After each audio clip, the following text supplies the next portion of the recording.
In this video, pag-usapan natin yung mas pinalaking PhilHealth maternity benefit na kaka-apply lang this 2026, magkano yung tinaas, at ano-ano pa ba yung mga benepisyo na nakapaloob dito.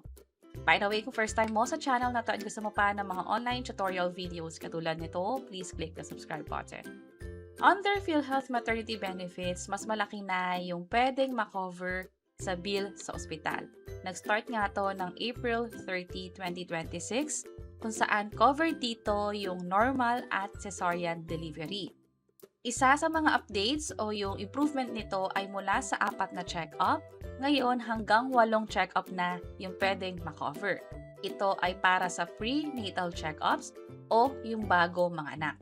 Bukod pa dyan, kasama na rin dito ang libreng vaccinations at maging laboratory test na may kinalaman sa pagbubuntis. Pangalawa, mas malaki yung sakop ng hospital bills. Mula sa 9,000, magiging 29,000 na ito para sa normal na panganganak. Para naman sa CS or cesarean section, mula sa 37,000 pesos, ngayon ay nasa 58,000 pesos na. Tandaan, normal delivery covered, maging sa CS covered din.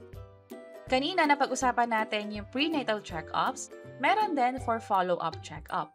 Hanggang 3 follow-up check-up ang inaalaw para dito sa expanded na maternity benefit under PhilHealth. So kung isa-summarize natin, pwedeng umabot up to 58,000 pesos yung coverage para sa bill, 8 prenatal or check-up bago manganak, at after manganak, 3 check-up din ang mako-cover. And that's it. Sana nakatulong tong video na to. Kung interesado naman kayo sa benefits mula sa SSS naman, pwede nyo ring i-check itong video sa bandang baba. Sana makatulong and see you sa mga next videos. Bye-bye!